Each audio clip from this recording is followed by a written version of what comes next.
What's up guys? Welcome back to my channel. Today I have a tutorial for you. I had a commission of some accessories for a Guzma cosplay from Pokemon Sun and Moon. So I made the sunglasses as well as the Team Skull logo necklace. So today I'm going to be going over all of that in detail with you so you can make it for yourself. Before we start, I just wanted to say that I truly appreciate all of your support for SynergyCraft. If you're new here, make sure you subscribe, and if you want to see more of my work, you need specific help on a cosplay, or you just want to support me in a totally free way, you can check out my social media links down below and you can follow me on there. That being said, let's get started with the tutorial. First up, let's tackle the necklace. The chain for Guzma's necklace is very unique. It actually took me a long time to get the exact pieces that I wanted.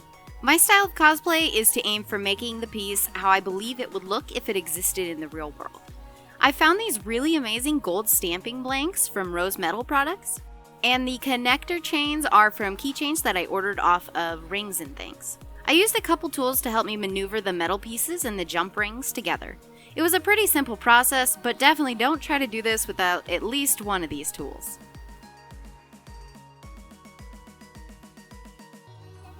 I chose not to go with gold cording for this because I didn't want the look to be thrown off if the chain were to flip around and show the backside. This cosplay should be simple and comfortable, and I didn't want my client to have to worry about adjusting his necklace constantly while at the convention. For the ring connecting the pendant to the chain, I was able to scavenge up a big gold split ring. If you can't find one laying around your house or thrifted, you can just buy new ones from craft stores in their jewelry section. Now let's take a look at the centerpiece of the necklace, the Team Skull logo pendant. The reference image I worked from was slightly off center, so I corrected the lines with the silver marker. I then transferred the pattern to sketch paper and cut out all my pieces.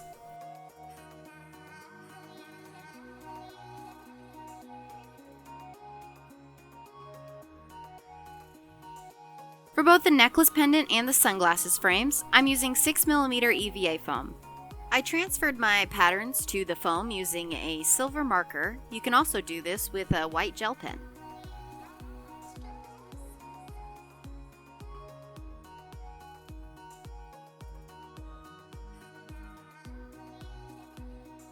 I used the knife attachment on my wood burning tool to cut the pieces out.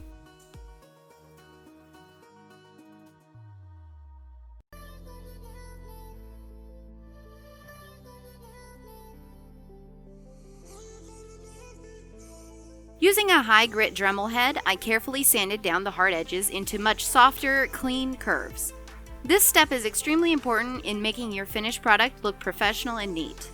You can achieve this effect with sandpaper, but it takes much more time. If you only have sandpaper available, start with a grit of around 80 and move up to 220. After dremeling, I did go over it again with 220 grit sandpaper to smooth out any bumps or irregularities. I heat sealed my foam using my heat gun, and for small pieces it can be helpful to contain them within something like a roll of tape to keep them from flying all over your workspace. You can also put a bit of double-sided tape on the side of the piece you're not currently sealing if you'd like, and just stick it to the table. To attach the ring to my pendant, I trace the outline up against the back of my pendant. I use my wood burning tool to create a little channel for the ring to sit in. And I also made a piece to cover the ring so it would stay in place, another small touch that really makes your finished product look very put together. I used a white pen to remark exactly where the raised pieces of foam go for the design, and I use that as a guide for applying contact cement. Make sure you always use a ventilator mask and work in a space with plenty of airflow when using contact cement. For some reason, mine was gumming up a bit on this day, but the goal with contact cement is to get it spread out as thinly and evenly as possible. Once the cement was non-tacky after about 10 or 15 minutes, I very carefully placed the pieces together.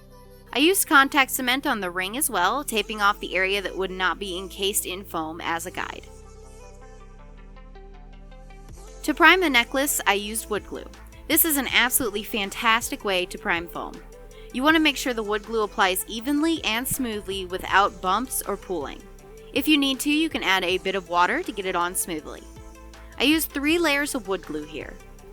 Make sure each layer is fully dry before you move on to the next one.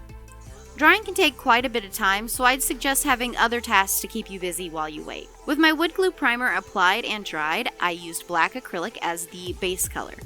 I used 2 layers of black acrylic here, adding a bit of water for smooth application. I painted directly on top of the black with metallic gold acrylic paint.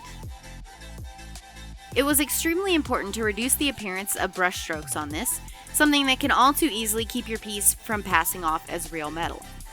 The method I used was to use a very soft, fluffy brush that I kept heavily loaded with paint.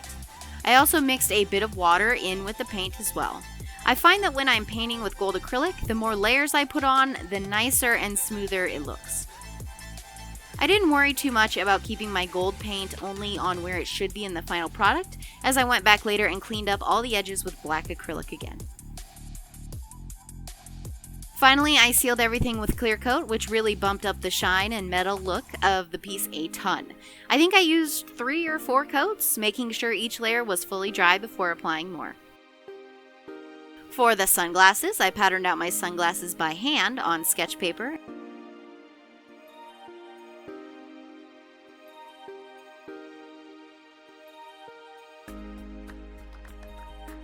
And I cut out the pieces, again cutting them from 6mm EVA foam. I used the same method for dremeling as I did for the necklace and heat sealed the foam, giving it a bit of a curve. I marked off the exact placement of the frame arms and contact cemented them in place. To keep the sunglasses in place when wearing them, I measured and cut a thin elastic band, and I made 2 pieces of foam to hold the elastic band in place, similar to the backing I created for the ring on the necklace. Once again, I used several coats of wood glue to prime this.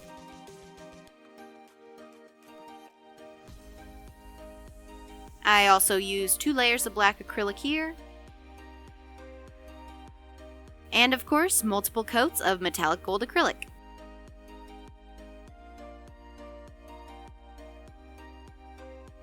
I cut out my lenses from Warbla's Transpa art, and I dyed them black with Jacquard iDye Poly. This was pretty messy, so please be careful. You can pretty much just follow the instructions on the package for this though. I did use my heat gun to get the dyed pieces as smooth out as I could, and also to set the dye in the plastic.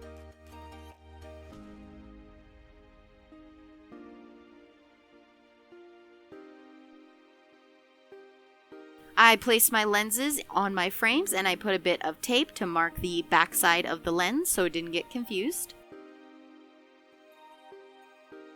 I applied clear coat to my lenses and the sunglasses frames separately, using just a couple coats on the lenses and 3 coats on the frames. I then just attached my lenses to the frames using a little bit of super glue.